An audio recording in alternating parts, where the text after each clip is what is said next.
Welcome to the Brewtiful Game. As always, I am Blake here with Ferris. Hola. And back with the new daddy, Ron. What's happening? That's right. On tonight's episode of the Brewtiful Game, we're going to be talking Liga's Roundup. Yay! He's on the button and ready to roll.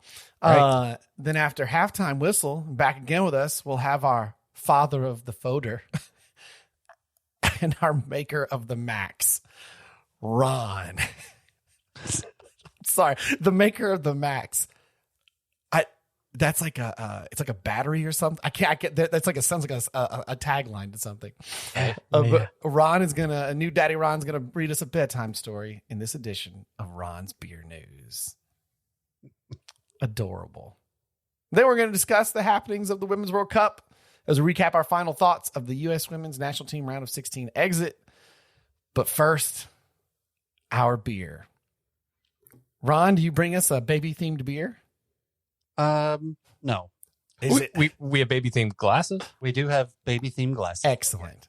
And so for our baby shower... Well, wait. First, right, from the Brewtiful Game, Ferris. Congratulations. Oh, yeah. So rad. Do you know what I did in honor of the Brewtiful Game? More so for a request from Ron's lovely wife and for Ron. I had to work the night that they had come home, so I drizzled, if they want to sponsor us, by the way, too, some Pacifico to the house, and then Instacarted some limes and some flowers with this to say congrats. It's that you got the limes added into it. It's friggin' perfect. That's awesome. Detail. And what was really funny is that, Ferris says, hey, be looking for this when you get home. And the absolute joy and glee that brought my wife was just unbelievable. She was like, oh, Ferris is such a god. I'm going to dummy this beer. She was so excited about it. Because she switched her beer that she wanted as soon as she could, have a beer again. Because it was Chocolate Manifesto, right? Mm-hmm. Or it was going to be. Yeah, from Flying Monkeys. And she's like, you know what? It's going to be hot by the time it's been brutal down here. It's been like 100 degrees every day, plus like a nice, cold, easy drink at Pacifico. And I was like, I can make that happen. So yeah, it shows up at the door. We pop a few of those in the fridge. We kind of get settled a little bit, and then good old crack, put some lime in it, and a beer never tasted so good. Oh man, and it's impressive because you only went home a few days. I'm trying to remember when my kid was born, how fast we got back in the studio, because that was in November, baby, late November. So we might have had a little bit of leeway. Oh, because it was just after Thanksgiving, so there was like a little cushion there. Yeah. You're straight. We're right back in the studio. Yeah, and while we were kind of in the road to expecting and the delivery, we had one of the other reasons that we haven't recorded as normally is the studio flooded here along with part of my house, and we were under renovation. Oh, we got that on. I mean, well, we didn't get that live, but we got part of that explanation on an episode for sure. So it's just, I feel like there is a little bit of sense of normalcy in life now that we can sit and record. And then it's a crapshoot with a newborn. So, well, I'll tell you from my experience, the newborn part you're probably pretty fine with. It's when they can start moving, walking, that the recording becomes infinitely more difficult. Right. Especially when they can start reaching the doorknobs. Yeah. Right. That changes things. But congratulations, dude. Congratulations, so excited. Thank you. I'm jealous Ferris has already met Mr. Max. I can't wait to get down there and visit. Just some good feet on the lad too. Be a soccer player. Better to curl around a soccer ball with. Yeah. And let's not forget, was it your kit, Chelsea kit, that he pooped all over? You sent us that picture. So yes, the highest of highs and the lowest of lows, because while I was in the hospital, doing the whole postpartum thing, I had him, I was kind of carrying him, and he curled up his cute little face right next to the Chelsea logo and had his little baby fist touching the logo. And I got a picture, and I'm pretty sure I sent that one to you guys. Oh, yeah. And then 2 days later, my wife gets a picture of both the baby and I asleep, but his fist is curled up right on that Chelsea logo. It looks so good. And so I was really proud of that. My wife left and came back, and I was getting up, and she's like, "You probably have to change your shirt." And I was like, "Why?" And she's like, "Oh, you don't know?" And I was like, "No, what?" And she's like, "It doesn't feel warm." And I was like, "What, he peed on me?" And she goes, "Oh, no, he shit all over you." And so I was like, well, I guess maybe this is a sign of things to come, that he's gonna not be well, do you know the jersey that I wore specifically over for tonight in honor of Cristiano Ronaldo getting his first piece of silverware in Saudi Arabia? That without the kid being a week old, gets to see who the real GOAT is. I'm wearing a Ronaldo jersey. Wow. And he also was born the same year that Zlatan retired. Those are just good omens right there. Yeah. Right? Well, I can't tell. So is this like Max predicting the Chelsea season? Is this him commenting on who he's going to support? Or is it, like when they have the octopus or whatever, like pick the World Cup winner or whatever that they dropped? Yeah. Like, is that, do we need to lay out we need to lay like pictures of each logo from every team and we'll just see who he craps on and we'll take that. Which one do you on and which one do you not? Yeah. And we'll take that and we'll go bet. Well, once Max was born, I started getting the family, the Dean side of the world, texting like, "Hey, so how about that that Man City kit we got you?" Like everybody's like wanting to see him, and I was like, "Oh, I think I lost that one. I used it as a rag to change the oil in my car." You gotta know better. There's just no. I mean, like I wouldn't send you an Arsenal kit. That kid would never wear it. Like that's just no.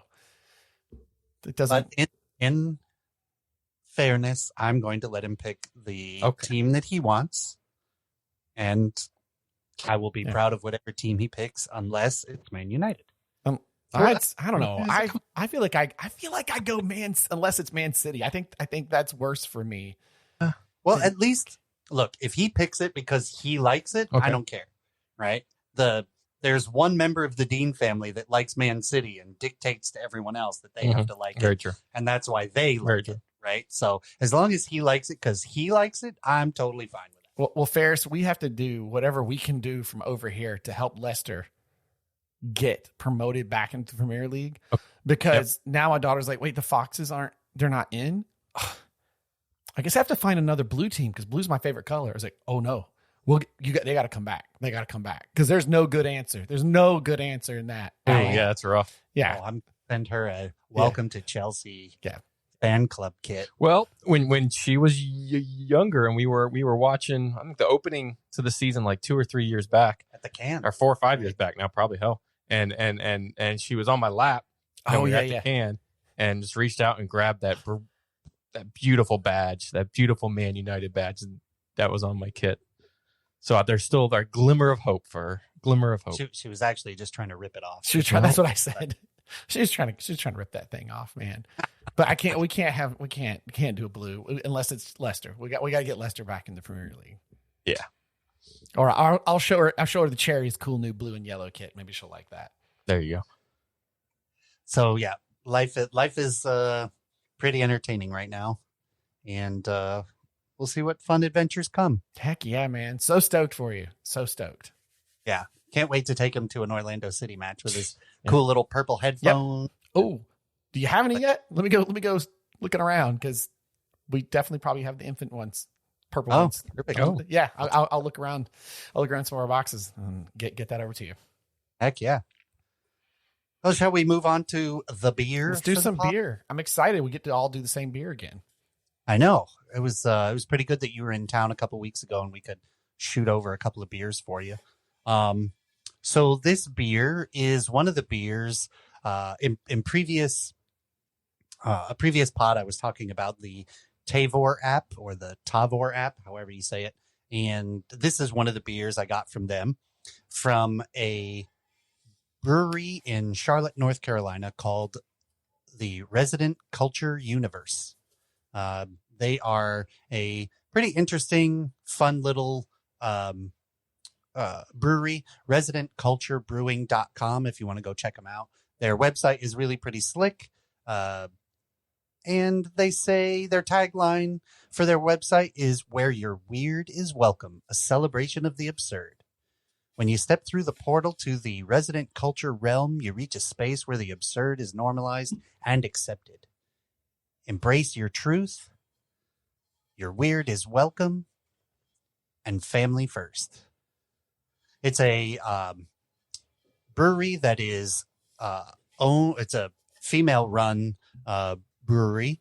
Amanda McClam is the CEO and the co-founder. She has another co-founder who's also the head brewer.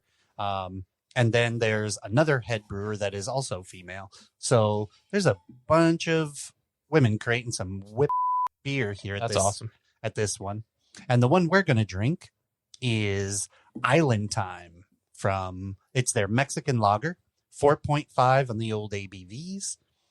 One of their favorite styles, good for long walks on the beach, living your best life by the pool, and general happiness. Crisp, clean Mexican-style lager with a lime. Enough said. I love the art because it looks like the stuff that you would see on Adult Swim if you like a decade ago at like 3 o'clock in the morning. I don't. Oh, it does. Do you know what I'm talking about? Like, Yep. yeah. That weird. Like, I'm trying to think of some of those shows where there's that one that Hulk Hogan was on about the college that was all weird. But like, it makes me think of that stuff that would be on late at night. It's cool. Yeah, that is pretty slick. Island Time Mexican style lager by Resident Culture. And is that a Mexican lager with lime? Is that what it says? Yes, it says brewed with it. Yeah, it says okay. with lime. So Let's give it a go. We'll crack that open and see. We I'll- did cut up a few extra limes just in case to really get the full experience. I also love that the metal can is solid black. I don't see that very often. Yeah, it's rare. Yeah. Yeah, the anodized aluminum. And we only have one, so Ron and I are going to split this one. But then don't you worry, we have a Mexican lager to follow, which is a name that we just said. So that's why we also have the other limes. And we're drinking it in pint glasses from a bunch of our friends threw us a baby shower, and they created all these super cool pint glasses that say Keller and Sons Brewing, home brewed in 2023. So we're drinking them out of that. Well, mine is in a wonderful, wonderful Arsenal glass from the stadium, provided by Mr. Ferris. Nice. From the armory. That's correct. I figured since the season just kicked off, I would enjoy my beer in this bad boy. Perfect. It smells great, this beer. Oh yeah, there's a lot of Oh yeah, you smell that lime and salt in there a little bit. yeah, and it kind of smells of suds. That's fair. Yeah, that's fair. Kind of a little bit of a caramely bread texture. Yeah, on the nose, but nice clean straw color. Looks pretty great. Good. Shall we give it a whirl, gents? I think we should. Let's do it. Cheers to Max.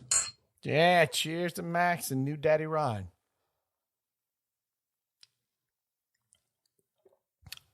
Well, that's dangerous. If I had a... Quite good. Oof. I mean, I could Just just... shame we had to split this one. Yeah. That's so good. This So, go down fast. The lime infusion in there is quite good, and it's throughout. You know how It's not fake tasting. What's that? It's not fake tasting. Like, Yeah. look at that bad syrup, fake lime. Yeah. Yeah. Oh, It- that's quite. And it's not overdone. Yeah. You know, you don't taste all lime as if you're just drinking like a lime beer. Exactly. It's a good blend in there. Yeah, it's definitely not Bud Light lime. I'm sorry. Is that what you were hoping for? Yeah. No. What I'm How long were you in the hospital for? I'm just foreshadowing to the beer news. Oh, Ron has been on the InBev beer there. news. That's for sure. What's that? I said, you've been on top of the InBev beer news. That's for sure. Mm-hmm. Oh yeah, just wait till we get there. I don't know if you heard the previous pod, Ron, but I did an update on yours regarding the Anchor Steam as it was moving closer to at least offers being made from that group. I have not followed up to see where that sits. The employee group can get a hold of it or not. Yeah, so far they haven't. I've been keeping a pretty good pulse on that one because it's a real shame to lose a brewery of that caliber. But so far they have not been able to make a deal to take over. All right. Well, that's the beer. Are we on to the footy? I think it is. Yes, sir. I got a present for new Daddy Ron as we get ready to kick off talking about. Well, first you say this is our doing this differently. This is our La Liga roundup. Yeah. Or Premier League's back, baby. go.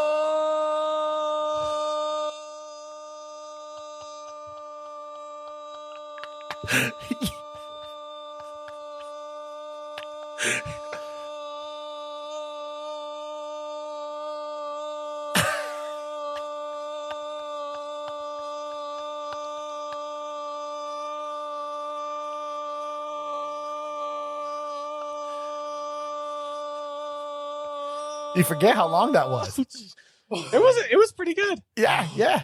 I mean, It was hey, look, pretty good. the almost Guinness World Record breaking goal by Ferris. Almost.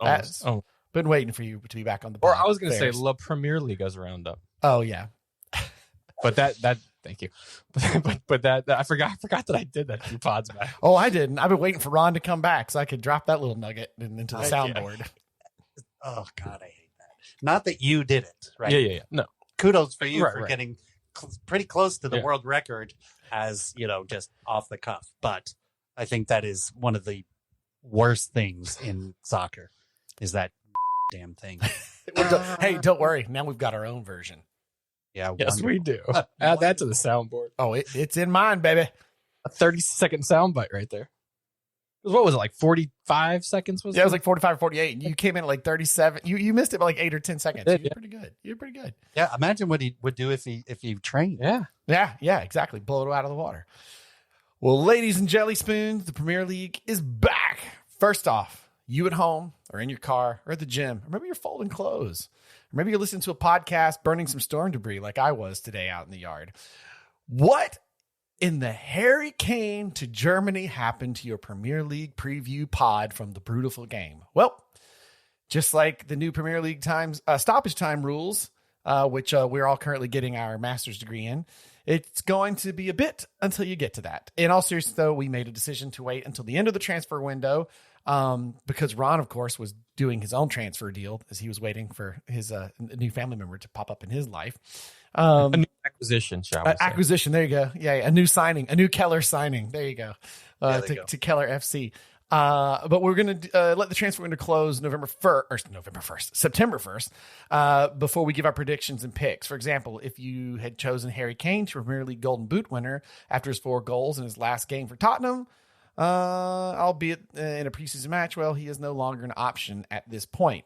Ferris, I don't know if you noticed, but I definitely had the option to draft him and did not in our fantasy Premier League draft situation, and thought I did. you did it. I backed them up with forwards. Don't you worry. In fact, Okay. a few of them scored. Thank you. Okay, you did it. That's who it was. Well, maybe for Bayern Munich and the Bundesliga, though, perhaps that'll work out for Harry Kane. That is in here, right? His debut. Do we get that into this? No, I just wanted to add it there. Can we so then let's just say it, right? Let me finish this. So if you want to give us a yellow card for delaying installing our predictions and picks and add us another 20 minutes of extra time, then join the bandwagon. But now on to the opening weekend of the Premier League matches. But with a little parenthetical in there, Harry Kane has a chance, leaves the Spurs immediately, and it was almost dodgy as to whether he gets to start or play, I should say, for the Bundesliga. 24 hours. In 24 hours for Bayern Munich in the what was the DFB Pokal or something? Yeah, it's kind of like the Community Shield kind of thing. Had a chance to get silverware, something he never had at the Spurs, and they lost 3-0. Was that the final? They got smoked showed. Smoked by RB Leipzig. Who is it? What's his name that plays for them? Not Malmo, but whatever. He got himself a hat trick. absolutely smoked. Kane came on in the second half. I didn't get a chance to see any of it, but he'll be fine there. He'll be fine, but it just you're almost like you have to wonder if he was like, oh boy, I really wish I had not made it here in 24 hours and just let because he brought the Tottenham to Bayern. Yeah, almost instantly. Did you guys see the article from The Athletic that I sent you about how the transfer actually happened and Harry Kane sitting in the airport waiting? Did they call him and said, don't travel yet? Right. Yeah. And he's like at the airport waiting for the two sides to make the deal so he can fly, so he can try and meet them for training. Doesn't end up getting the deal done, so he can't make training, but he ends up getting there like the night before the match is to take place. And so he basically comes in cold and is like, hey, here's your teammates, go. He took like the morning walk around or whatever it is they call it. So that's why you saw him in like gear to train. Right. But then he started off on the bench in the game second half. Yeah. So now begs the question is who's actually the cursed entity?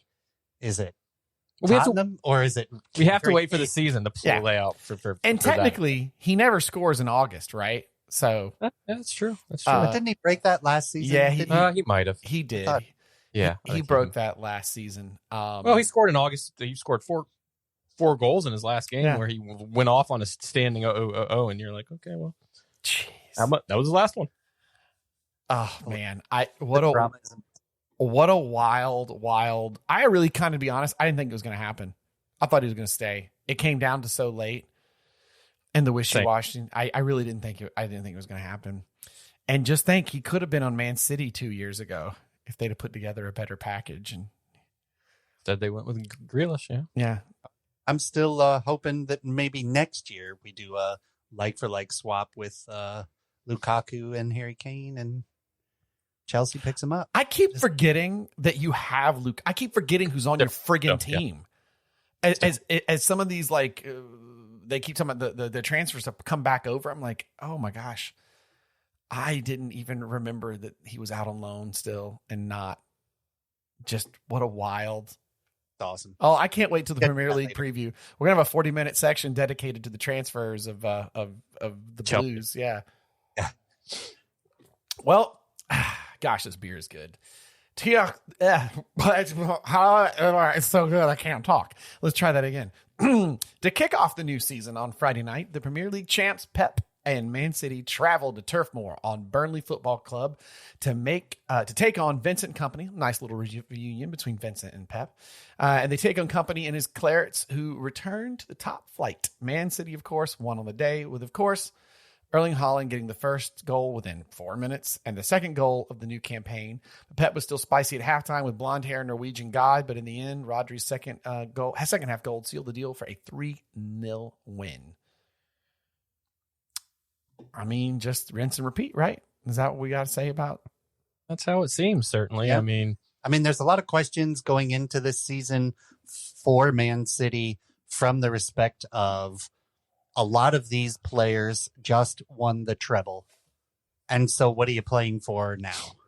Right? Yeah. And they didn't bring in a great deal of folks. They brought in Kovacic from Chelsea, who actually had a pretty decent game and came in as a sub in the 23rd for De Bruyne, who was injured. Hopefully it's not a long-term thing. It was more just a slight pull and something to kind of not risk it any further. And then they brought in their kind of big name is, probably butcher this name, Joshko Gurvaditel. Yeah, there you go. Sure. Okay, why not? Nice. Hey, thank you. I actually don't know. In defense, so that should help. If they can keep De Bruyne fit, if that's going to be a problem, that will be a problem. Our reports today that they're going to re-sign Kyle Walker in that right back position. They're still trying to shop Cancelo, who is back with them. Remember, he was just on loan with Bayern, so he played a little bit in preseason. And has been on the bench, but we'll see what happens with that. They have Zach Steffen back as kind of a backup. John Stones is out of this game. Diaz is out of this game. So the thing is though is you still have one of the best managers in the game. So to have essentially the same team you won the treble with last season, why would you chop and change that? Sir Alex didn't chop and change that a whole lot. Just brought in a piece or two. Is Kovacic and is whatever I just said, Joshko, are they going to be just added pieces to help with that? Certainly seem like Jack Grealish and Erling Haaland were back-to-back years in terms of kind of how they did that. So kind of a run-of-the-mill game. It was interesting to see at half, though, the spiciness in which Pep kind of pushed the camera away as they were following them into the tunnel, because he had some words for, Haaland, whatever those were, whatever, maybe he wasn't making a run correctly, maybe he scored 2 and then shut off. I had to work, so I had the game on a side screen while I watched it. But that's the type of manager that wins you a treble, that keeps pushing those players. And it was just interesting to see that in the first game after winning the treble, and you think, well, maybe I'm going to dip off on this in a bit. No, you're going in, you're 2-0 up at half, and you're still having words for your top player that won the Golden Boot and helped you to do it. Yeah. Allegedly, those words were that Haaland was chirping one of his midfield teammates for not delivering a ball to spring him free about 5 minutes before halftime.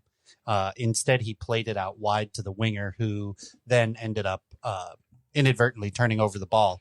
But Haaland was so hot about it, he was chirping at his teammate. So when the halftime whistle blew, Pep ran out there and was like, no, he did the right thing. And kind of, gave Haaland a little bit of a talking to about why that was the smarter choice. But see, that's great. You know what that is?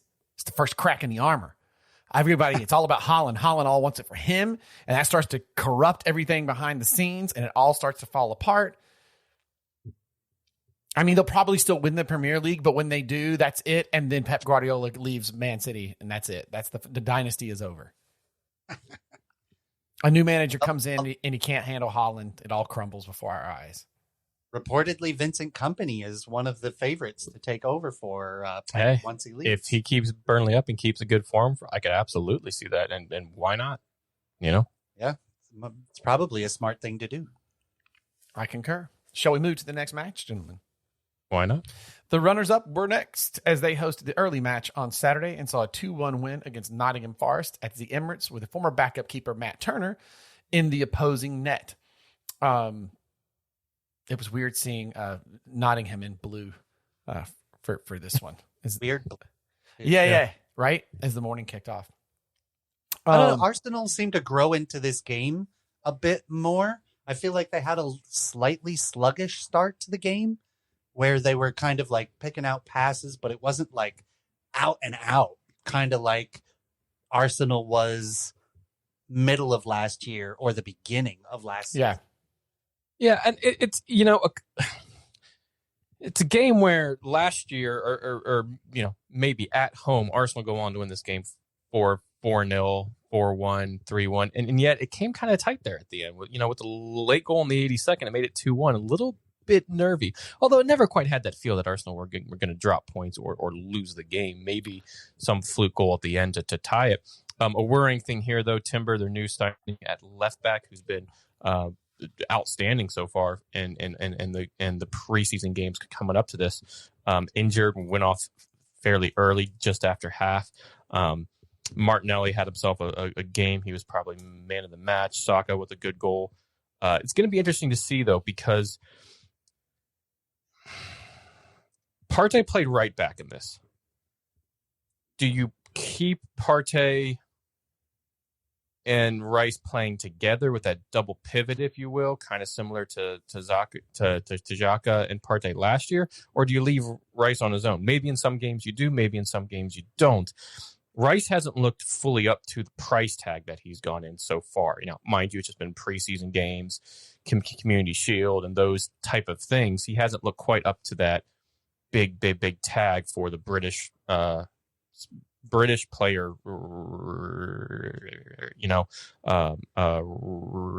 record fee that he got. But I think he'll be fine. What I'm curious of is, where does Havertz go? He's not really a midfielder. I thought that Havertz, while he did have some good combination play here and there, I felt he was largely lost. It was like he was roaming around that kind of midfield area looking for something to do. Didn't it seem like everybody was kind of lost besides like your Martinelli and your Saka?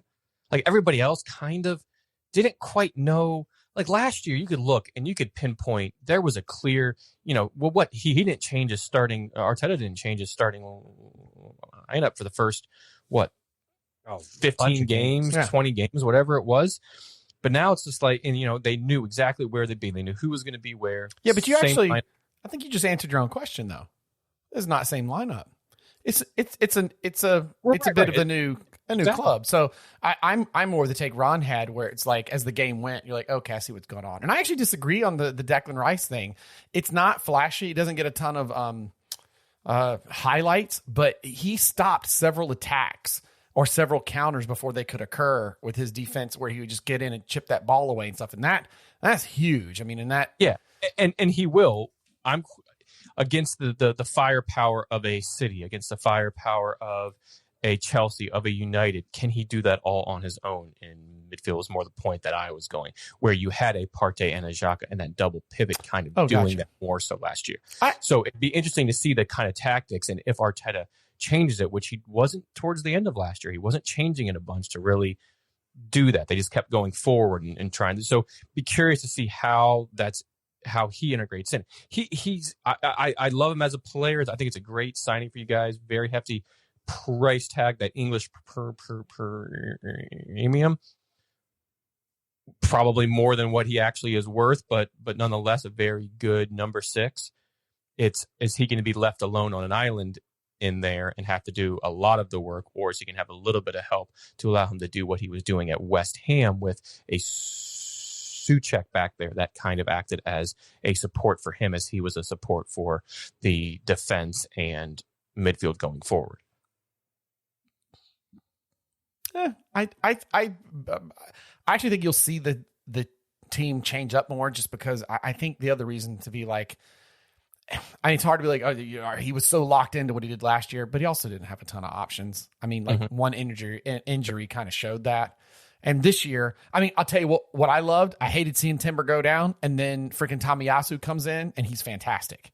He's solid. And it was like, okay, this is the difference that did not exist in the last year, which was, oh gosh, if anything happens, we're in trouble here. You were counting on Saliba, and then when Saliba got injured, your defense just fell apart. But you're still counting on Saliba because there's not really any center back options that came in.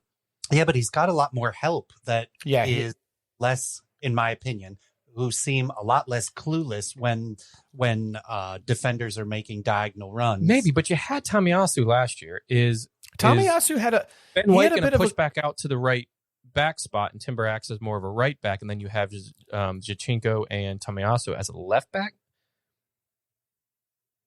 Maybe. I mean, so there's options there, right? That's but there's not a lot of center back options. So that's the only flexibility thing that I'm going which at. They didn't have last year, because you still have Rob Holding as a center back option there. Hey, you still do. His pictures, the run went down from there. I don't think he did bad. His other picture from the mother gift from Ferris sitting right there on the shelf. That's right. I got my. Yep. Where's Gabriel Jesus in all this? Injured. He got injured. When was he injured? In one of the preseason games. Okay. He's going to miss the first 5 to 6 weeks probably. Mm-hmm. Yeah. Gotcha. I missed that. Yeah. That's why Nketiah got this. And you know what, Nketiah, I was really like, why isn't Trossard starting instead? But Nketiah came in and he scored.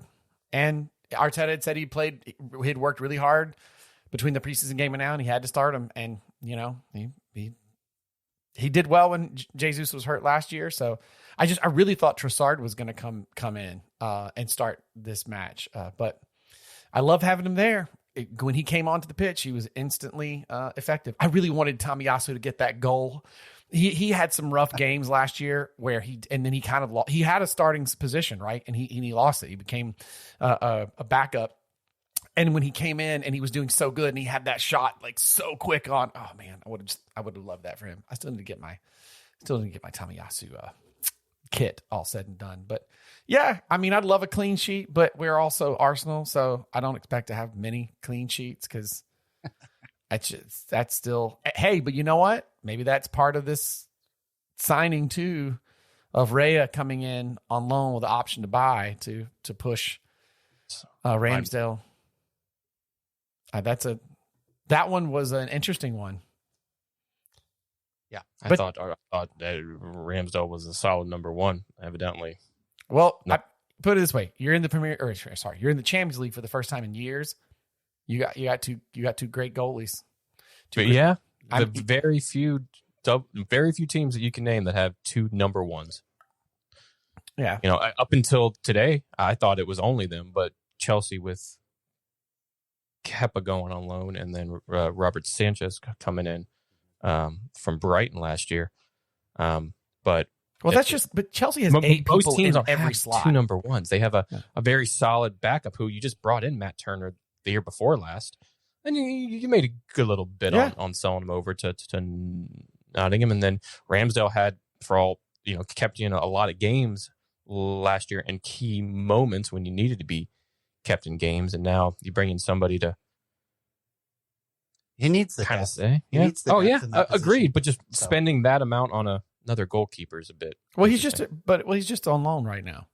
It's not really the amount isn't too bad because you got the loan with the option to buy.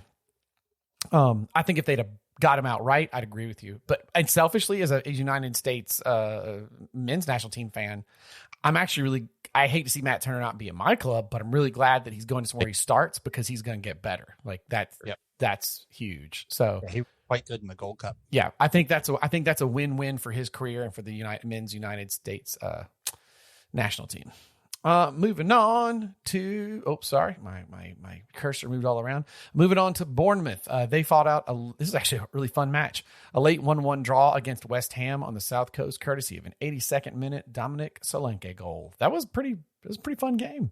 Yeah, they just hung around, hung in it at the Vitality Stadium.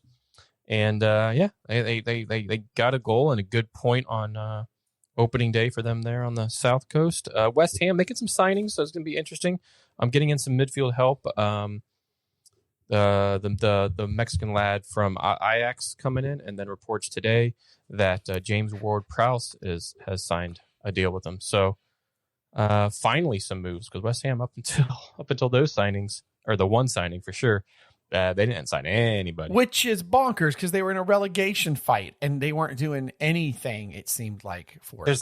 There has to be something going on behind the scenes that we're not privy to yet, because that's just crazy. So is there, maybe this is more of a Premier League preview conversation, but like these inflated prices, right? And it happens every few years. Something wild happens and there's a huge throwdown, and then like all of a sudden, like Pepe's record signing at Arsenal is like nothing now, right? And Casado looking like that's now the done deal at 145 million US. I forget what that works out to pounds for Chelsea. I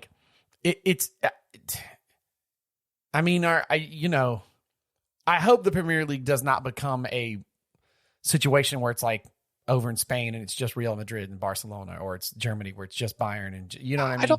But I think there's I don't know if it's so much an English player tax, but it's that Premier League player tax, right? Yeah. Going to the best league in the world, you come in, other teams outside of there are going to want to squeeze every ounce that they can from the player that they have that's going to the Premier League and going to be on the biggest stage of the world. So, some of them are just mind-boggling, and you look at the next game that we're going to kind of go over. Look at what like Brighton have done. Really haven't sold somebody for 100 and somethings. Are selling players when they bring them in for so cheap to then turn around and sell them for outstanding rates. That mean what they offloaded Trossard last year, Sanchez. Half the coaching staff. Now Casado, half the coaching staff. That certainly helps. So there are definitely multiple ways of doing it, and Brighton seemed to be on the good way, or the less financial, more productive way of doing things, where Chelsea, for instance, just throws cash at everything and has something stick. So who knows? And for West Ham, well, Moyes hasn't really ever been a transfer guru. No. First season after, and when he came to United, no summer signings at all. Mind-boggling. We love that. Or no, we had one at the very, very late death, Fellaini. was the one, and that was when United fans were like, are you kidding me? After all, we need we need to change the squad big time, and you bring in Fellaini, and he was a decent United player. I'm not going to sit here and say that he was, he stayed for a few years, but it took a while for him to get into it. So I think West Ham are going to be in trouble this year too, in the Europa League. I know they won the Europa Conference last year, but we'll see. That's why Declan Rice was like, let me out. I see the writing on the wall. Yep. I'll take this trophy and go. Speaking of Brighton, they welcome the new boys, Luton Town, to the league in style with a 4-1 win against the Hatters. Gosh, I just love their name. I really want them to last. Goals from March Pedro Adingra. Did I say it right? I think so. And Ferguson, who's also on my fantasy team, were more than enough, despite Carlton Morris getting his first Premier League goal via Luton pen in the 82nd minute. Glad they got that goal. Yeah. And he's their star. He's their star man. He's going to take all their pens. He was their goal scorer last year.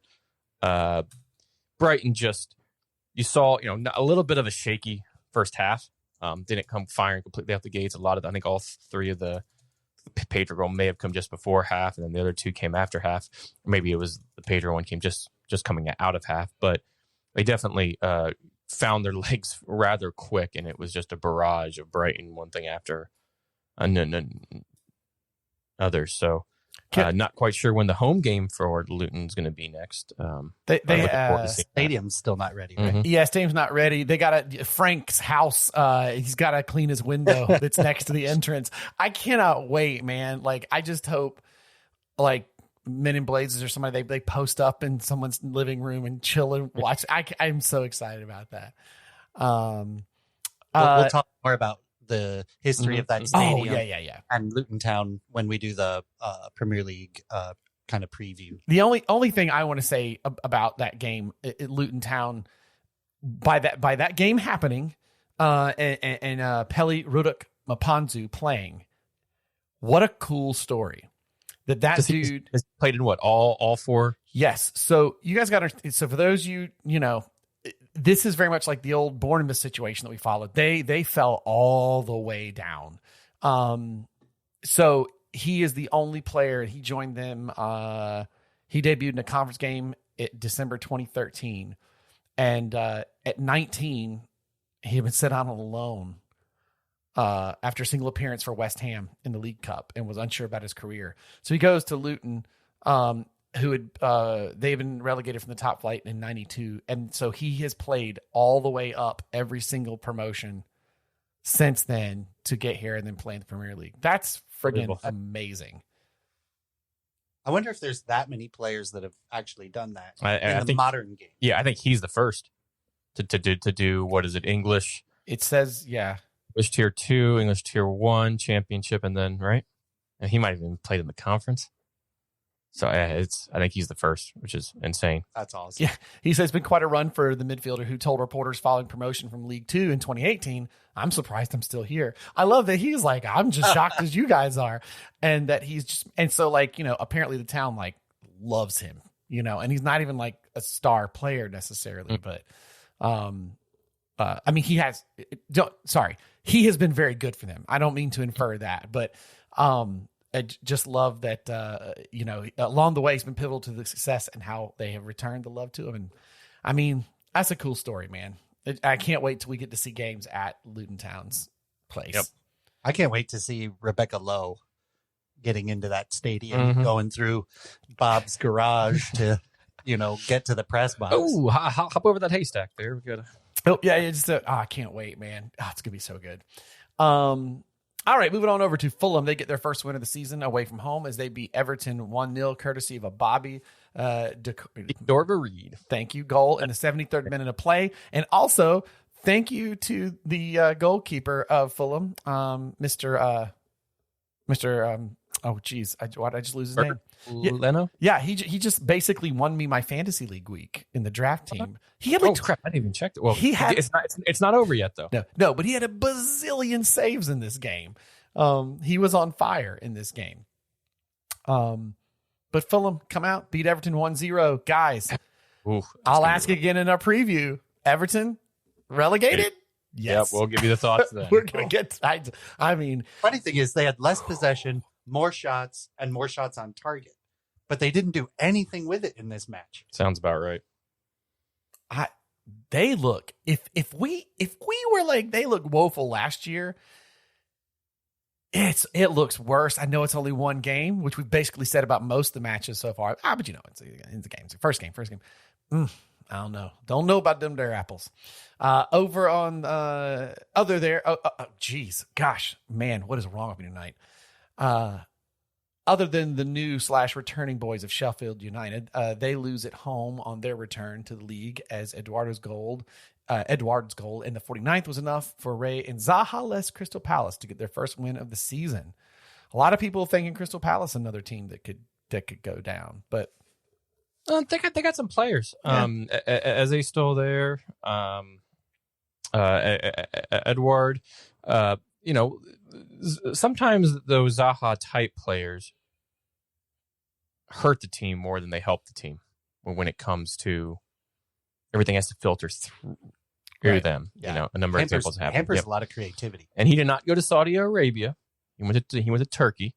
But a good win from them. You're playing at Sheffield, not an easy place to play, and a very solid team. They came up second in the table last year. So all in all, a good win away from home. And a little bust up with Roy on the sideline there. Oh, yeah. 76. He looked like he wanted to get after it a little bit. He was going right back at him. Good for him. He was ready to throw down. What a dumb decision from the player. Like, why do you have to push him? What a dumb decision. Because no one's going to love you. Most of England is going to hate you, actually. Yeah. Like, don't do that. Don't do that. It was just nonsensical. He wasn't making a play for the ball. He wasn't doing anything. Ball's rolling off it goes outside of the pitch, and he's just kind of standing there. And then the player goes up and kind of shoves him in the stomach. But man, the fire and grit in that guy when he like grabs his arm. Like, oh, it's great. Good for him. Can you imagine? I mean, a good Wenger tie flip situation over there with him. Oh, it'd be so handshake good. Gate. Oh yeah, baby. I wonder who's going to get our spiciness going this year. We need to see something like that happen this year. Maybe, but you need the other person though, right? It's you need the two of them together. And Klopp, they've got into it before. Oh, actually, that's a likely one. There you go. Klopp looks like he's just got a shorter and shorter fuse as things aren't going quite the way that they were. Yeah. He was. I know we're going to talk about that later, but he was quite energetic in the touch at the in the manager technical area. So let's see how that goes. Sorry, I think my camera did the same thing again. Ron, it's on airplane mode and it still took over my camera. Weird. I don't know what happened. It freaked me out because my recording software said, "Do you want to change your microphone?" And I was like, "God, no, please don't do that to me right now." Technology. Apple, get your stuff together. I know Tim Cook listens to this. Quit screwing with the Brewtiful Game pod. It's going to kill your stock options. And then, guys. Woo. What a fun match. This is 6-goal thriller ended up with Newcastle running away with it in the second half as they beat Aston Villa by a score of 5-1. The clubs traded debut goals in the opening minutes from Sandro Tonali and Moussa Diaby. Yep. Thank you. But it was Alexander Isak's brace in the day which helped shoot Newcastle past Villa. You know who I don't have questions about coming out the gate? Newcastle. Jeez. Yeah. Two, playing in Champions League this year, but two strike options. Callum Wilson came in for Isak and scored as well. Another debut goal by Harvey Barnes, who was brought in from Leicester in the offseason. Tonali looks like a hell of a player. I know there's a lot of talk that he didn't want the move. He didn't want to be there, but man, you could not have told that yesterday because that first goal went in within 5 or 6 minutes. It was fairly early, and he looked like a player built for for like the Geordies up there, built for like Newcastle, big, strong, good looking guy, and just went after and was kind of all over the place. Villa will be fine. Diaby's a fantastic signing for them. You know, I saw him score a hell of a goal here in Orlando just a few weeks back, and he scored pretty early in this one as well. I think it's a very good ad for them. You know, they are going to struggle with, now that Tyrone Mings, who suffered a pretty bad injury and could be out for a while in that one. Looks like an ACL. Yeah, defensive and midfield is going to be not so much in midfield because they have a pretty solid midfield. But then if Oli Watkins goes down, that's it in terms of number 9. But yeah, in the second half, Newcastle just kind of put the pedal down and boom, they were gone. It was always like Newcastle had an extra 2 gears. Yeah. That you didn't see coming, right? They were playing in like 4th gear, and then they would turn it to 6 and just, man, they were gone. I guess that's like looking forward because if I look at their season last year too, right? They were great, and who, you know, with very few changes came out whipping butt. Are they going to be the club that has these crazy 5-0, 4-1 wins and then struggle to not win the games that really count? Because that's kind of a little bit what happened last year. You know? And that could be in late October, November, when they're playing Champions League games. They weren't in another competition last year. Yep, good point. Champions League, the top league, league to play in for that. So you could. Now they're pretty deep, as we were just saying. But will that attrition wear on them, where a lot of these players haven't been through the rigors of that season, like your proverbial top 6 teams have, who have consistently played two or three times in a week. So I think they're going to be dangerous. They have Man City coming up next. How fun is that, coming up next weekend? Yeah. But yeah, they look very solid, and them and Villa helped to win me $158 yesterday. So thank you. There we go. All right. On Sunday, we had our first London derby of the campaign. Brentford and Tottenham played out to a fun 2-2 draw. No Raya for Brentford and no Kane for Tottenham, were different sites for each club. But new boy James Maddison shined on the day with his 2 assists. Man, I would have liked to see him with Kane. I would have. I mean, have fun in Germany, dude. His Arsenal fans pretty stoked you left. Like, it sucks. I've seen that. There's an article, an opinion piece about how this just hurts the game in England, Kane going. And they're like, in the article basically saying we can't blame him. He was stuck in a situation with a front office that never seemed to want to finish the deal. And I don't know if Kane ever wanted to move anywhere else in the Premier League either. No. It seems like he's so loyal for Tottenham that he would only play for them, but wants to win something, wants to push himself more, wants to play in every competition. So you go to Bayern, where it is kind of a one club league, if you will. Dortmund came close last year and have been up there. RB Leipzig have been up there, but mainly it's been Bayern that last in the round of 16 and Champions League quarterfinals, semifinals, all of that. So have a chance to do that, you would think. So go somewhere to where Tottenham fans aren't going to hate you. You're not going to the Bridge. You're not going to Man City. You're not going to United. You're not going to a top 6 other team, right? But yeah, Daniel Levy just squandered that. Is a bit of. I mean, he got 100 mil for him in the end, and held out for 2 or 3 bids from Bayern, but where that hurts, in my opinion. Where that hurts is players coming to Tottenham, right? They see the shenanigans that are going on and how players are traded and how players are treated. I mean, is there a more loyal player on any team in the Premier League than Kane was at Tottenham? I can't name one. Maybe Rashford at United, but because you born through the academy up through the academy, and there's a handful of those players, but yeah, Kane's right up there as being the most loyal through even bad years, multiple managers, you name it. Yeah, absolutely. And so you for lack of a better term, you dick around with him. That's the respect you show him. Like, I don't know. It just doesn't all sit right. And it doesn't seem like Levy, either there's something going on behind the scenes that none of us are privy to, or Levy is just losing it. It doesn't seem like Levy's a good communicator. He's probably a good businessman. That's how he's built Tottenham, but not a good communicator, whether that be with the press, other clubs, players. Who knows what those? But that's what he has staff for, right? And who knows what those conversations kind of entail? Who knows if he sat down and said, "Hey, we have to get this minimum number for you to do anything." Maybe that's the case, but the way it played out and kind of so late is what I think is that kind of puts that sour taste in your mouth in a way. Yeah.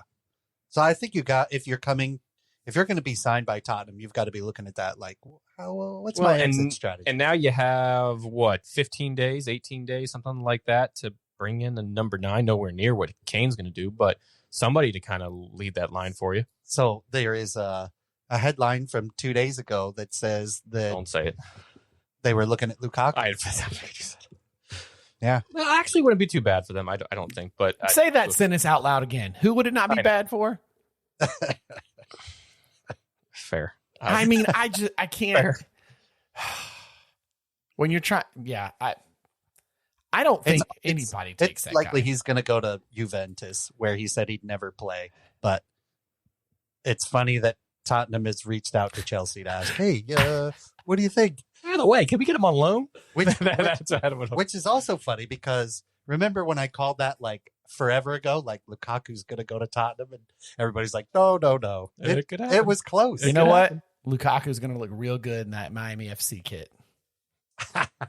Jesus, let's not go down that rabbit hole, please. He'll end up at NYCFC. Moving on. All right. Finally, we were treated to another Sunday Funday matches. Chelsea Football Club with sponsorless kits. So weird looking to see that. Really cool front look. Yeah. Then like weird felt hanger on the back Nike. of their like. No, say what you said in the text. Nike. There it is. I was like, ooh, we're on with the bleach sheet in our text. Nike makes one jersey, one kit for every team, and it's got the U.S. national teams look like they had pedestals under their necks. Right? I just like, wish Nike would make Ron a good old paint splatter because we know he loves those kit. Through that. Yeah, right. Oh man, I thought that it was a real slick look on their. I agree. Sponsorless kit. Yeah, I agree. But they probably by next month they won't be sponsorless. Yeah, they'll have a sponsor. Well, the deal's in the making. They just weren't able to get it done in time to print. I hope it's something random like Oscar Mayer hot dogs on the front or something that's like, Oscar Mayer would be amazing. Well, fruit by the foot, Fruit by the foot. Holy crap. That'd be amazing. The coolest kit sponsor ever. And now if my kid wants to play, I got to figure out how to solicit the company that makes this Gushers. You got to do like the old school Gushers or fruit roll up. Oh, believe me. Oh yeah. Well, the original shirt kit sponsor was supposed to be Paramount Plus. Oh, that's right. Then they had to move to Enter because But the Premier League said no because makes sense.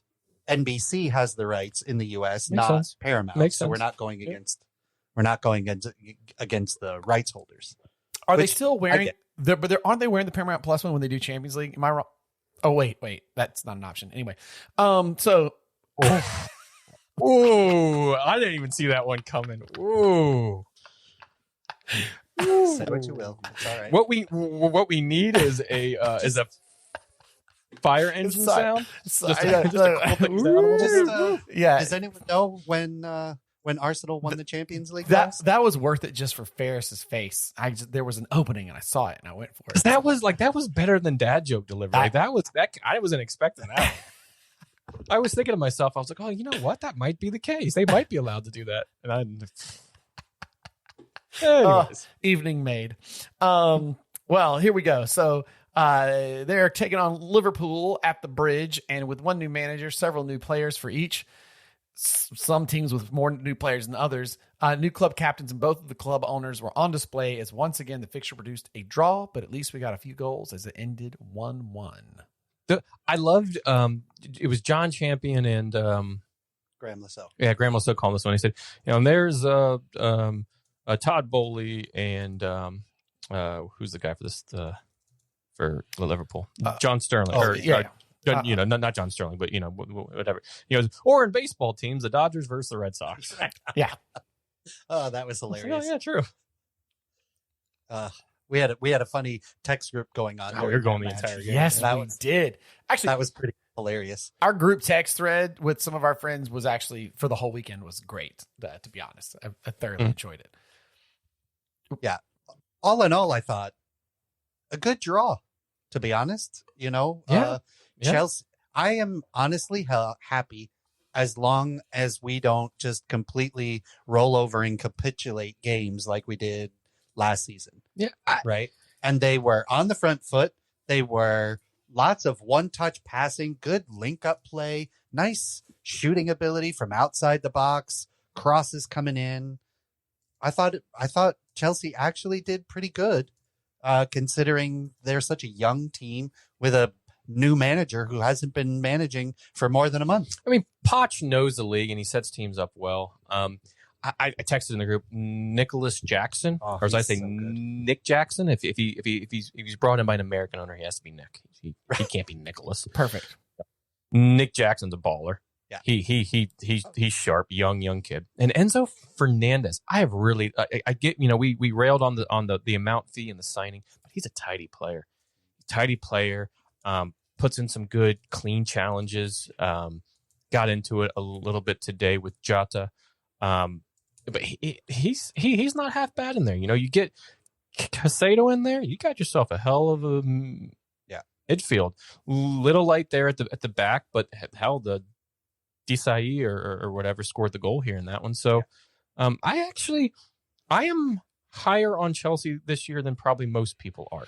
So be curious once we do our picks to see where I kind of have them going. Yeah. I gotta. I mean, it's just he has to fix is the wrong word. He's got to wrangle this whole. I know we crack jokes about so many players in different positions, but like that thing has to be wrangled. The whole for a while there's some willy nilly signing of Chelsea that you still have people that you're dealing with, and Casado looks good. Like he's a good player. Is it going to be worth There's also a ton of money from Mudryk, who has not been great, but not been bad. In preseason. It's the second season. We'll see what he does, and I think he's going to probably come off the bench. But you could see him come in for Sterling. Yeah, Sterling doesn't look good. Yeah, Sterling doesn't look good. Pochettino's just got a lot to clean up, and it's how quick he can do that, especially in the defense, because I mean, thankfully Salah was, a whisker offside in that in the goal that he littered on the pitch when he left. Yes, he did. Litter bug. It was bad that Klopp took him off in the 70-some minute, and he wouldn't get a chance to write his name in history for scoring like 6th or 7th on opening day, 8th. Oh, geez. It would have been his 8th year, and that would have beaten the record, which he's tied for now. And so that's how Klopp just says, "I got you. You're going to come back and play next year." Right. But it doesn't count because it's in a row. Oh, in a row. Got you. And switching, Liverpool deadly on the counter as you kind of expect, and with a healthy Diaz, who scored in this one from a lovely ball from Salah. With man, every time Nunes comes off the bench or starts for Liverpool, he just looks like he's going to bag himself a hat trick every game. He looks like a mini Latin Zlatan. Like he looks like he's going to. He looks like a proper striker, but then he gets out there, it just doesn't seem to click with him in that team. I was going to say, weird. If he, I was going to say that exact phrase. If he starts to click with them, oh good Lord, okay, he's going to start banging him in. Yeah, like and an immense amount of. I mean, you had Gakpo playing in the midfield with a new midfield from Liverpool, right? No Henderson, no Fabinho. So you had Alexis McAllister, who made his debut. was quite well. I cannot say the other guy's name. Zolabaz, whoever that midfielder that they brought in from RB Leipzig looked good and had a really good ball to Salah to set up that goal. It's going to be your back line again, though. Trent Alexander, defense optional. You know, do you kind of want to see him play in that midfield spot again like he was doing last season? I think so. He's been playing in that for England, and they seem to win a good amount of games. Van Dijk just hasn't looked the same player that he did prior to that injury, which is sad. He also was just constant. He looks like he played this match a week after ending the season last season. From the standpoint of he's just yelling at the other defenders for being at the wrong place or going after the wrong person or not tracking a run. He's just constantly having to tell those guys where to be. It's like he has to concentrate more on them than where he is. Mm-hmm. And I think the Liverpool game plan is going to have to be outscore the other team. Well, that's exactly what I was going to say. You will see the 7-0 against United's, the 9-0 against Bournemouth. You'll see those. But is that going to help their league place at all? Now, they are in Europa League, if I'm not mistaken. So they are in a competition. It's not like they're going to be sitting on the sidelines the entire time. Chelsea's going to be doing that, and that's where I think that's why I'm kind of high on them. But it's going to be interesting to see if they can, if Liverpool were going after Caicedo, and their evaluation of 100 mil or whatever it was fell short. It's going to be interesting. Klopp seems to get much more irritated on the sidelines now because of it. Yeah, quite spicy. You know, still passionate for his players and that sort of thing, but just like it's seeming to irk him last year. You know, just a little bit more so. So these two teams, it was a fun game to watch because there's a lot of change happening quickly, a lot of turnover, and a lot of unknowns. Like you got sample sizes of it last season, but then how is it going to play out this season when a bit more of a foundation is in there for each in terms of player rosters? Yeah. Well, as we move on, and as I was about to say before Ron even sent the text to us, I don't know why we thought we'd stick to time for the first weekend of Premier League games. It was probably a terrible gut choice. He also got off on Ron having a kid. Things have happened. Things have happened. But speaking of Ron, we need to move over to the purveyor of the pork sausage and the maker of the Maxwell, Mr. Ron Keller, for the beer news. All the news that's fit to drink, right? Wasn't that it? Ferris and I couldn't remember last time. Was that what we said? Exactly. Yes. So play that halftime whistle and send us on. All right, gents, I'll keep this one nice and quick. That's what she said. Sorry, I don't know. That's a low-hanging fruit there. It was. I had to balance out the other one that was good, Ferris. I had to balance it out. That's where your dad joke comes into play there. So as I crack this wonderfully frosted can of Pacifico, I have to regale you on the beer news of Anheuser-Busch. Who does, in a weird way, own beer that we're drinking. Yeah, and they're never going to sponsor us, that's for sure. Right. I think I've made that quite impossible if they listen to our track record. Bud Light, which is made by Anheuser-Busch, they're selling 7 of its better beer brands to a Canadian company. Looks like the Bud Light boycott may have had some sort of selling effect. Brands? Yep. Okay. Out and out brands. So it's not, it's pretty common news that Anheuser-Busch hasn't been doing well in the past. People say a couple of months, but it's really been a couple of years, especially the tipping point being the controversial Dylan Mulvaney ad campaign. Right? Yeah, it's when everyone paid attention to the fact they'd already been in trouble, to be honest. Right. Yeah. Right. Now, depending on what side of the political spectrum you're on, you are saying this is more about the politics than the beer, but it's really easy for them to look past it, to look past the fact that the sales were terrible before all this went and happened.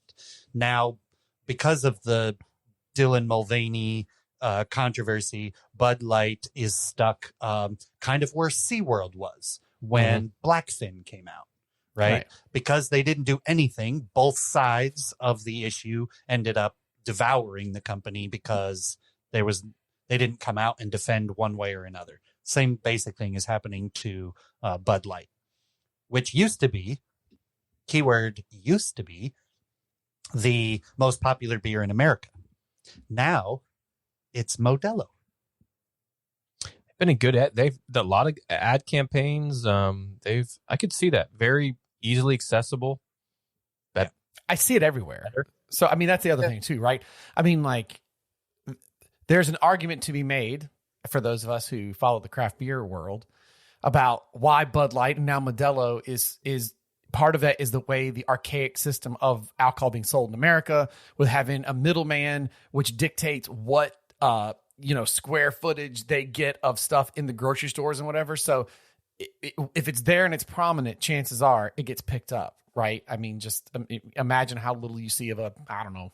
I don't even go something crazy like a Dogfish, but like a Leinenkugel compared to, Bud Light Lime. You're going to see a lot more of that, Well, what's interesting is the next time you go into your grocery store and you look into the beer case, if you will, beers that are the prime spot on the shelves are the eye line, right? If you don't have to look up or look down, that's your eye line.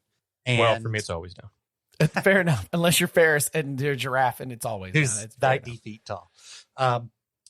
Beers that are in the eye line are roughly 80% more likely to be purchased than ones on the bottom shelf or the top shelf. Okay. Right. So Modelo, Bud Light, Budweiser, Coors, they're all fighting for that middle eye line, that prime real estate. Craft beer tends to be either above it or below it or in its own little section, but you still have the eye line rules. And that's typically like for this area, it'd be Crooked Can, High Life, right? More Cigar like City, Tampa Bay Brewing Company. Yeah. And some of that is regional. Some of it is national, right? For things like Shock Top, which in my opinion isn't really craft beer, but that's a debate for another time, right? Shock Top has that prime spot right in the craft beer section at the eye line. So Bud Light, even though it's been having favorable places on the shelves, has been just getting destroyed for months and months. This decline in overall sales has led to job cuts at Bud Light, who fired more than 350 people, which is 2% of its overall workforce,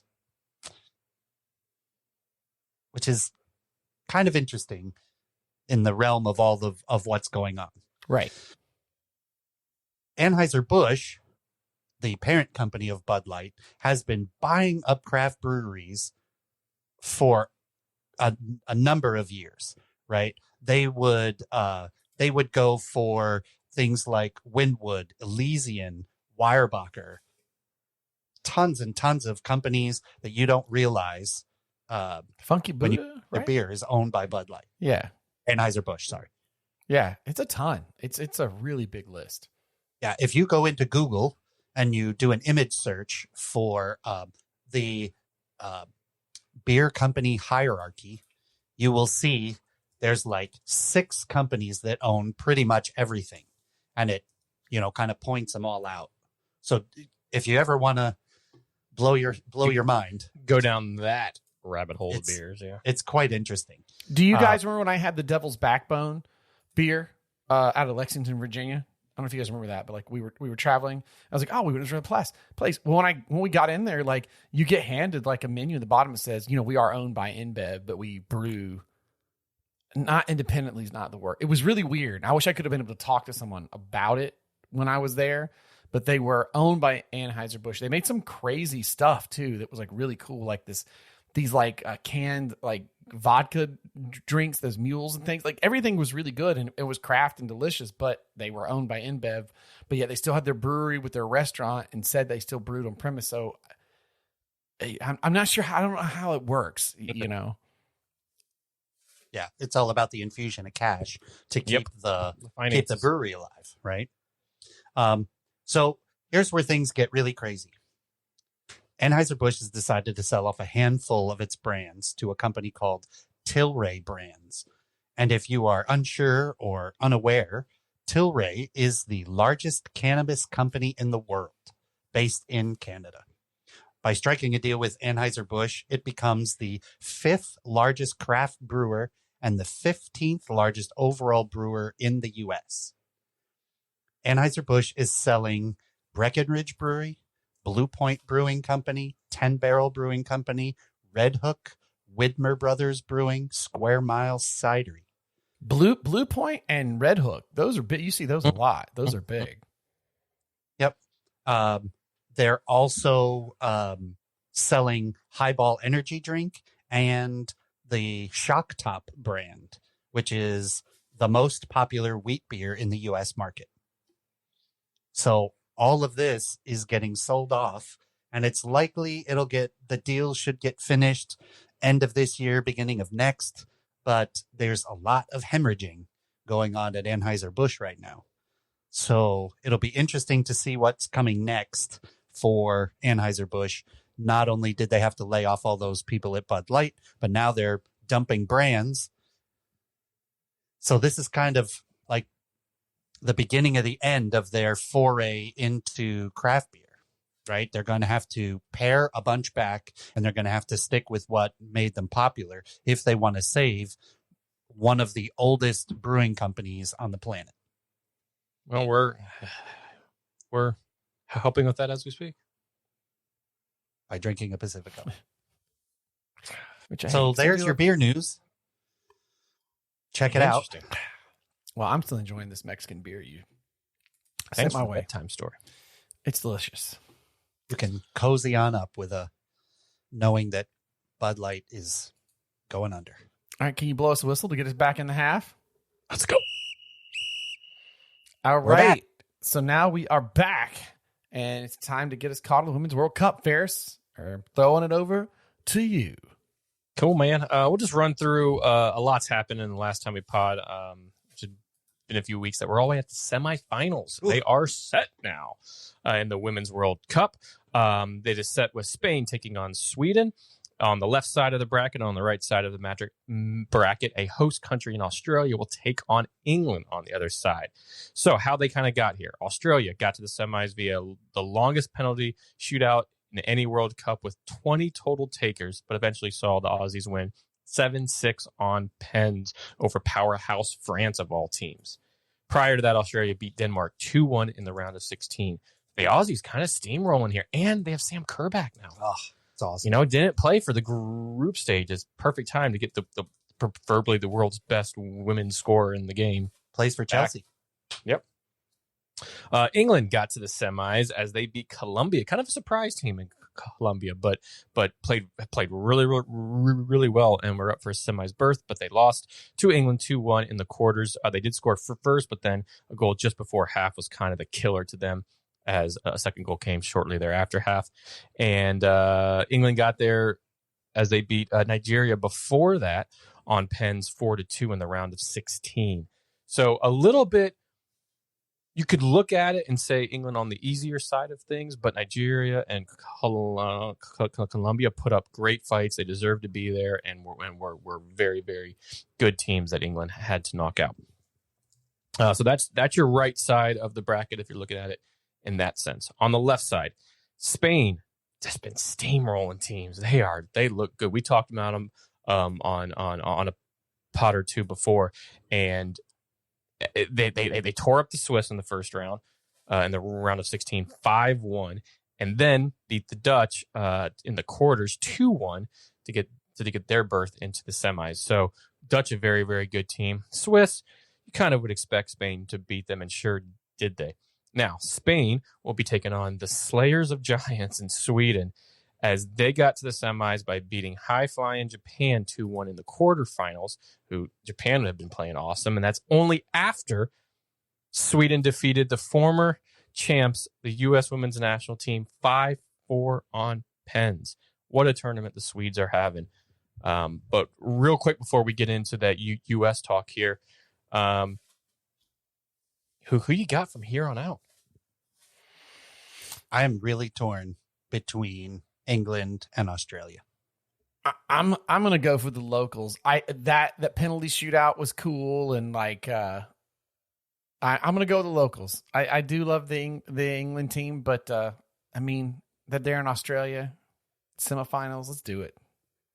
I want England to win. They're my second team. I think Sweden will win. I said it a few pods back. So if they can beat the U.S. and then we'll take on Japan and beat them, they're going all the way. And I still think that that's the case. Did you guys see the stuff on social media of a plane coming back from somewhere overseas, landing Australia, back into Australia, and the TVs, every single TV one in the headrest in the entire plane was watching the Australian penalty shootout, and the plane went berserk when they won it. What a cool Awesome. thing. But what's great, at least the one I saw, it says everybody on the plane, as it's coming from Australia or landing, whatever, is watching this. And they are. And then someone tweets on there, go, except for this guy. And there's one person watching The Lord of the Rings. And it's the scene where like it's the end of the third film and they're all coming in to see Frodo. And then everyone's like, it's the one person from New Zealand on the plane. I was like, oh God, this tweet was for me. And one other interesting stat that comes out of this is the England forward Chloe Kelly took a penalty against Nigeria, and according to the data from the official match ball, the shot, which happened for us on this past Monday, reached 110.79 kilometers per hour, or 69 miles per hour, a speed that beats the most powerful strike of the 2022-23 Premier League campaign by West Ham's Benrahma, who clocked at 107 or 66 miles. She hit that, and then at the end went over and because I don't know if she was the one that won it for them to advance, or the person after her, but then went to the Nigerian, keeper who was just losing it. Yeah, and her and a few of the other England teammates kind of consoled them before they went and celebrated with the team. Chloe Kelly, if you remember, pulled who was the U.S. Chastain? Yes. Sorry. Chloe Kelly did that for the Euros last year for the game winner in the finals. But I want England to win. I can see the Aussies. Either way, I think it's a really good semi-finals here with a lot of really good teams. So it should be fun to watch coming up middle of this week. Any of these four teams, to be honest, any way this shakes out would be a very fun World Cup final. Tuesday and Wednesday, East Coast time. Yep, and we're going to get a new winner of the World Cup, as we just kind of said here a few moments ago. The U.S. Women's National Team and back-to-back World Cup winners going for their third this year are not. It's not going to happen, as they bowed out at the competition at their earliest ever stage. Excuse me. Now, I will say the earliest ever stage, there has never been a round of 16 prior to this year. Right. Well, that's true. There's only been quarters, semis, and then so on. So to say that, yes, they usually only get knocked out at the semis, so it is still the earliest. But what's your overall thoughts, guys?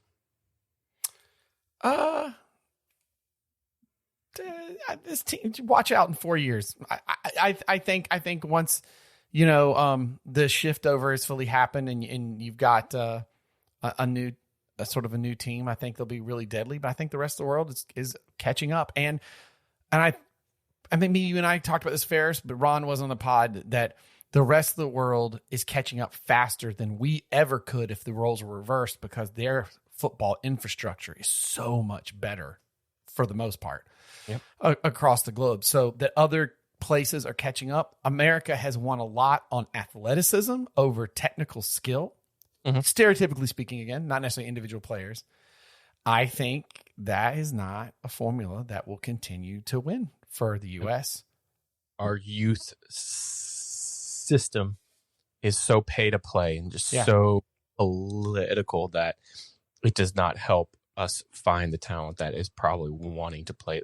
So it's a deeper rooted issue here.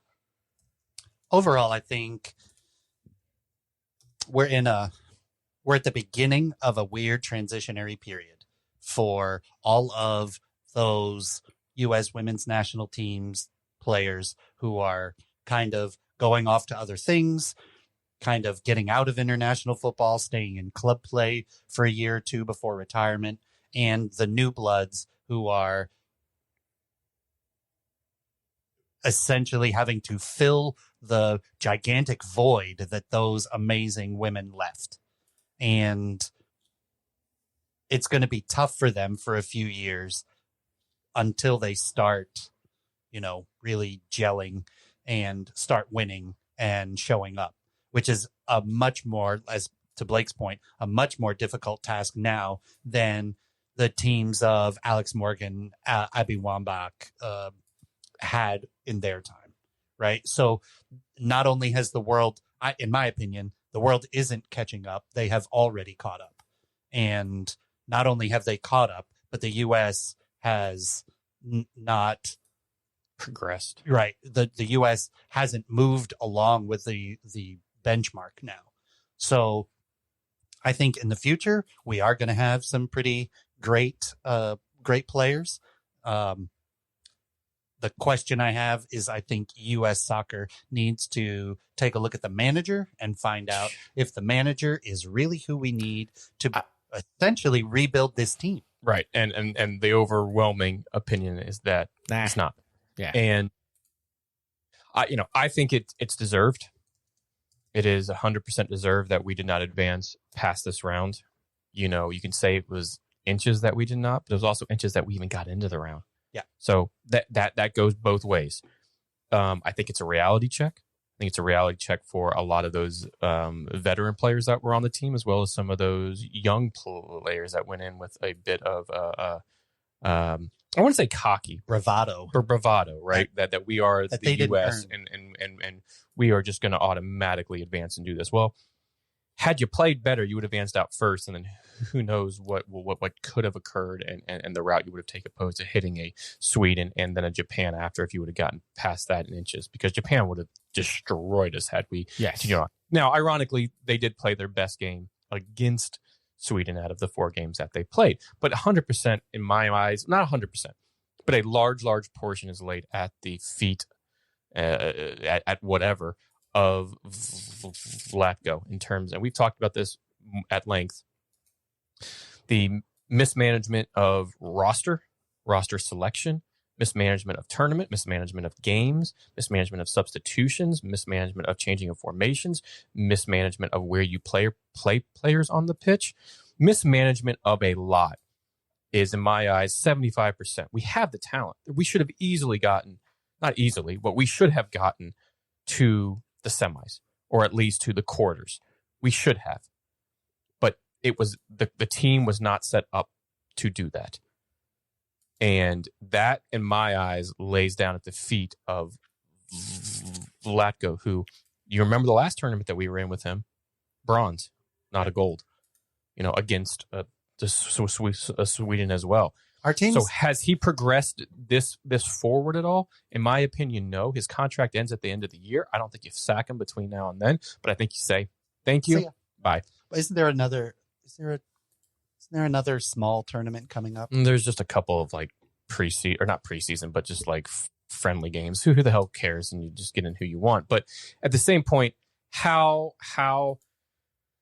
he went about this, the preparation. Because remember, when they rolled into it, they didn't look good against the game against Ireland and the game against, was it Portugal before that or something?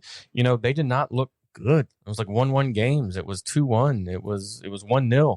They just didn't look strong. I mean, we talked about specific players more on the last pod, so I won't necessarily rehash that. But I think a very large proportion, as I said, comes down to how mismanagement of this tournament, of this squad, of this roster can be laid at the feet. So in my eyes, Ron, I agree with you on a lot of those points. And again, you say thank you for your time, and come January 1st, we get somebody in, because you know what? A year from now, Olympics. Yeah. It's not a 2-year because of everything being scrunched after. Right. After COVID. And all after that. COVID, so. Jose Mourinho. There's a lot of names maybe on future pods we'll get into some potential candidates for that. I think was it ESPN or The Athletic? I can't remember which one had a good 10 names that here are more likely, here are less likely, but could all be thrown out there as possible candidates for the job. Those started to surface kind of the next few days after they were as well they knocked should. out, but deserved in my opinion of not going through. So I agree. I think it should got like I wanted to. I was rooting for Japan though, but again, like you said, even if we had, I just can't imagine we'd have progressed past. I just can't imagine that would happen. There's too much good quality out there. Yep. Speaking of quality, gentlemen, did we just wrap up our quality show? Is that us? I think so, man. All right, guys. Well, the beer of the pod, Ron, let's go back to that. What was the beer we had today? The beer of the pod is Island Time Mexican style lager with lime from Resident Culture Brewing Company in Charlotte, North Carolina. Which is funny because I have not come across that. And you would think that over here I would, because that's only about an hour, maybe a couple hours from me. But I have not come across that brewery. I need to get over there and rectify that. Also, if you would take a time to follow us on the Untapped so you can see what beers and stuff we're having. Follow us on the socials, Twitter. I can't say follow us on X. I feel like we're going to get knocked. I don't want to either, but I just want the X. Follow us on the social media formerly known as Twitter. And you can follow us on Instagram as well. And if you do a favor, leave us a review on Apple Podcasts or however you listen to us. Give us a screen grab, send it to us. We'll get you something fun out in the mail. Our Fantasy Premier League just dropped, right, Ferris? It did. Yeah, it was dropped a couple days before. If you were already in the league, you don't have to do anything. If you want to add, we posted the code on the X. Yeah, on the join. X. And you could, and it's not like as the season started, you don't join. Because the first it takes totality of the season, and you have a couple of great seasons, and some people maybe not have updated their roster, i.e. Ron, and bingo bango, you're right up in there. Yeah, you're right there. Unless you're like me and everybody else that did sign up, and everyone has Holland, so it didn't matter that we all picked Holland because we all just. But did everybody have him as captain? I did, and I would have thought several people did. I was surprised they did. I almost triple captained him off the gate in the first game, and I thought about it. But yeah, join us on there, have some fun. And again, that's on the EA's fantasy that we use, the Premier League one that.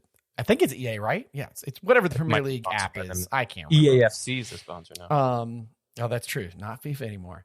So there you go, Ferris. You got us this Zlatan quote to get us out of here?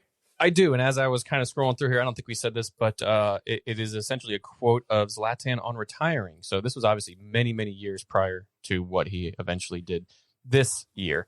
But he's quoted as saying, "There are few moments I see on the internet when I retire, and I'll tell myself they're amazing.